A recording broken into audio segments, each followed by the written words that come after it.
Bienvenue dans la cuisine de Chef Bunny. Aujourd'hui, on découvre le somtam de la région d'Isan, une tradition ancienne, pleine de chaleur et de souvenirs.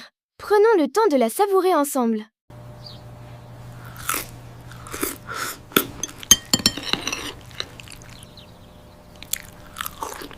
Sawadee. Aujourd'hui, je prépare le somtam d'Isan, une salade thaïlandaise traditionnelle composée de papaye verte râpée, ail, piment, jus de citron vert, sauce de poisson et sucre de palme. Pilés ensemble pour un mélange frais, acidulé et relevé.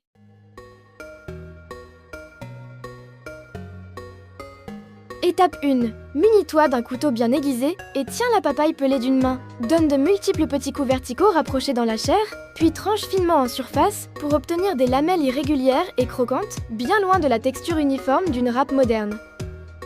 Étape 2. Dépose l'ail et les piments rouges dans ton mortier en bois ou en terre cuite.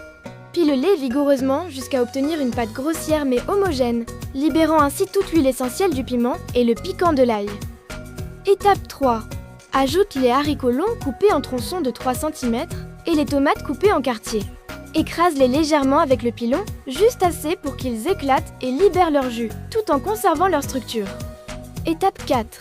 Verse le plat ras, le poisson fermenté, le jus de citron vert et, si tu le souhaites, le sucre de palme. C'est ici que se crée l'âme du plat. Le mélange doit être puissant, fermenté et très acide sans que le sucre ne domine. Étape 5. Incorpore ta papaye hachée à la main dans le mortier. Mélange énergiquement en utilisant une grande cuillère dans une main et le pilon dans l'autre afin de frapper la papaye pour qu'elle s'imbibe instantanément de la sauce fermentée. Étape 6. Goûte ta préparation pour t'assurer que le sel du poisson fermenté et l'acidité du citron sont parfaitement balancés. Sers immédiatement dans un plat creux, idéalement accompagné de riz gluant, kao niao, pour éponger le jus chargé d'umami. L'histoire du somtam est fascinante car elle illustre parfaitement comment un ingrédient immigrant est devenu le pilier d'une tradition ancestrale. Contrairement aux idées reçues, la papaye n'est pas originaire d'Asie. Elle a été introduite en Asie du Sud-Est par les explorateurs portugais et espagnols au XVIIe siècle en provenance d'Amérique centrale. C'est le peuple Lao et les habitants de la région de l'Isan, le nord-est de la Thaïlande, qui l'ont créée. Ils ont adapté leurs techniques ancestrales de salade pilée, déjà pratiquée avec des fruits locaux comme la prune de Java ou le tamarin, à ce nouveau fruit robuste. Le plat sous sa forme papaye a commencé à se stabiliser entre la fin du XVIIe et le début du XVIIIe siècle, une fois que la culture de la papaye s'est généralisée dans les plaines du Mékong. Le somtam traditionnel est avant tout un plat de terroir et de subsistance. À l'origine, il était préparé par les paysans pour accompagner le riz gluant en utilisant ce qu'ils avaient sous la main. Des piments du jardin, de la papaye verte et surtout du plat ras, le poisson fermenté, qui servait de source principale de protéines et de sel.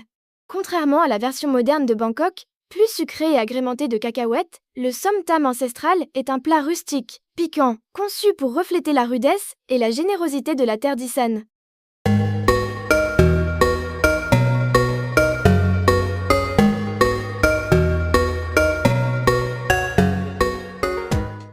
Voilà pour le somtam traditionnel.